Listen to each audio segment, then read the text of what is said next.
बार फिर से स्वागत है दोस्तों। तो जैसे कि मैं लोकल मिलने वाले प्लांट्स पे ज़्यादा काम करता हूँ और उसी पे टिका रहता हूँ ज़्यादातर। अभी कुछ प्लांट्स पे काम चालू किया, नहीं तो मैं वाइल्ड में से कलेक्ट करता हूँ ज़्यादातर, क्योंकि लोकल स्पीसीज़ पे काम करना मुझे अच्छा लगता है।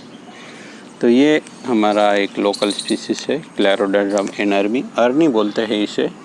और इसको मैंने इसी तरह हार्वेस्ट किया हुआ था और गार्डन में भी रखा था, बट मैंने उसको निकाल के इस तरह एक सेलो पॉट में रख दिया था और उसके बैकअप के लिए मैंने इस तरह ऐसे पॉट में रख दिया था।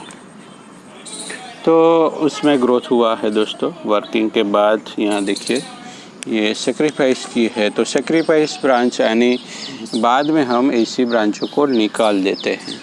और इस प्लांट की ख़ास बात ये पहले भी मैं कह चुका हूँ दूसरे वीडियोस में कि जितनी बार कटिंग करेंगे इतनी बार रिएक्शन होगा, बट अभी कुछ ही दिनों में ये डोरमेसी में चला जाएगा, यानी शीत निद्रा में चला जाएगा। जैसे ठंड शुरू होगी उसका ग्रोथ रुक जाएगा, तो इसको केवल हमें प्रिजर्व रखना है उन टाइम में। तो चलिए कुछ ट्रिमिंग कर लेता हूँ। और ये ऐसा सीज़न है अक्टूबर के पहले का या लास्ट वीक है ये सितंबर का, तब हम कुछ रिपोर्टिंग भी कर सकते हैं, यानी अक्टूबर तक सीज़न रहता है। बट एक्सपर्ट के लिए है ये सब, अभी बिगिनर्स ना ही करे तो अच्छा है। तो चलिए कुछ ट्रिमिंग कर लेते हैं। तो चलिए कुछ ब्रांचें निकाल लेता हूँ मैं जो ग्रो हो चुके हैं, यानी ये इसी ब्रांचें जो हमारे डिज़ाइन की पैरामीटर से बाहर जा रही है, उसे दोस्तों ट्रिमिंग भी कहते हैं। या हम यहाँ 2-4 इंटरनोट के बाद अगर हमें डबल करनी है ब्रांच और उस तरह से सिर्फ टिप को हटाते हैं, उसे कहते हैं पिंचिंग। और हमें ज़्यादा ब्रांच निकालनी होती है, उसे कहते हैं हम ट्रिमिंग। तो छोटी ब्रांच होगी तो उसका पिंचिंग होगा, और बड़ी ब्रांच है तो उसका ट्रिमिंग होगा। ये टॉप पोर्शन भी बढ़ चुका है तो उसको भी हम निकाल लेते हैं। तो अगर इस तरह का ग्रोथ अगर हो जाता है तो अच्छी बात है प्लांट के लिए, क्योंकि तब प्लांट थिकन होने लगता है दोस्तों। जितना प्लांट को हम बढ़ने देंगे उतना प्लांट थिकन होने लगता है। फिर उसको हम हटा देंगे तो फिर न्यूट्रिशन डिस्ट्रीब्यूशन होके सब में इक्वल बढ़ जाता है, तो लोअर ब्रांचों में ग्रोथ आने लगता है। केवल अगर हम इसी तरह ब्रांच बढ़ाते रहे तो लोअर ब्रांचों में प्रॉब्लम आने लगेगी, इसलिए उसको सीजन के बाद हटा देना चाहिए। तो स्प्रिंग से भी ज़्यादा ग्रोथ प्लांट में होता है मॉनसून में दोस्तों। और ये रूट से भी ग्रो कर जाता है। देखिए यहाँ इस प्लांट की रूट में से एक प्लांट ग्रो हुआ है, देखिए ये प्रोपगेशन के लिए इजी है, पर ज़्यादा डिस्टर्बेंस ये पसंद नहीं करता है दोस्तों। तो उसको कुछ रिपोजिशन करेंगे, और मेरे ख्याल से तो मैं इस पॉट को भी निकाल के उसकी रूट ट्रिमिंग करूँगा। बट अभी बारिश भी चालू हो गई है तो हो सकता है हमें काम भी रोकना पड़े। तो ये जो रूट है उसको मैं हटा दूँगा जो नीचे पॉट में चली गई है। अभी इसको थोड़ा बहुत डिस्टर्ब किया जा सकता है, बाद में हम डिस्टर्ब नहीं कर पाएंगे इस प्लांट को। तो चलिए इस पॉट को निकाल के उस पर काम किया जाए। तो बहुत ही शैलो पॉट है, उसको हमें रिपोजिशन करना पड़ेगा।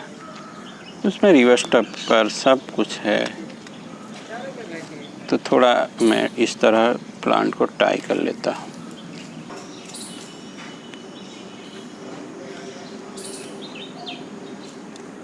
तो प्लांट को खींच के मैंने कुछ पोजीशन किया है और कुछ ब्रांचों में वायरिंग कर ली है, तो अपने आप ये इस शेप में चला जाता है दोस्तों। और इस तरह बेंड की है तो दूसरा जो प्लांट है उसको भी हम उसी तरह से कुछ मूवमेंट दे देंगे।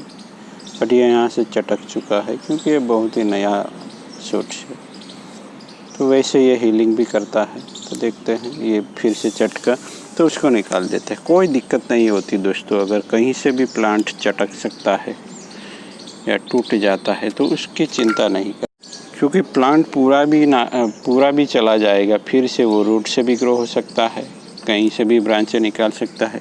तो इस मूवमेंट के साथ हमने उसको भी मूवमेंट दे देंगे।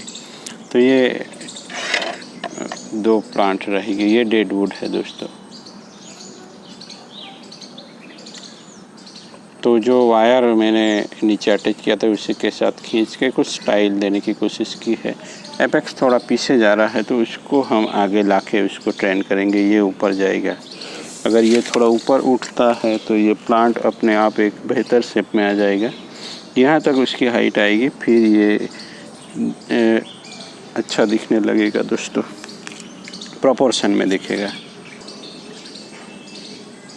तो अगर इस तरह आपको दिखाई देने लगे कुछ टाइम, जो जिसे बोलते हैं ट्रंक लाइन दोस्तों, यहाँ से ये उसका एपेक्स बनेगा। यहाँ एपेक्स बनना बाकी है इस प्लांट का।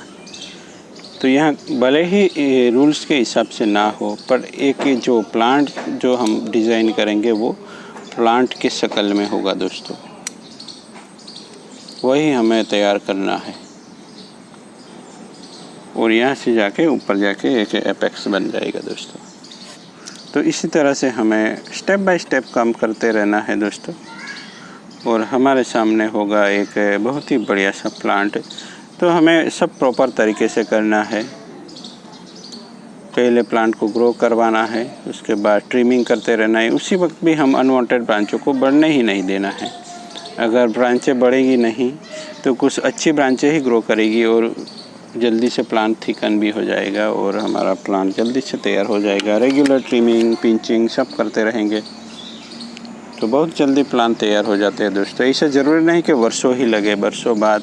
ऐसा भी होता है जब जितने वर्षों तक हम ट्रेनिंग करेंगे उतना अच्छा प्लांट के कैरेक्टर में इजाफा होता चला जाएगा। इंस्टेंट बोनसाई भी दिखाया है मैंने, कार्बोना वगैरह प्लांट होते हैं उसको हम इंस्टेंट बोनसाई बना सकते हैं, यानी उसको केवल स्टाइल देना है हमें और वो अच्छे दिखने लगेंगे। तो चलिए दोस्तों, मिलते हैं एक नए टॉपिक के साथ। Thank you for watching.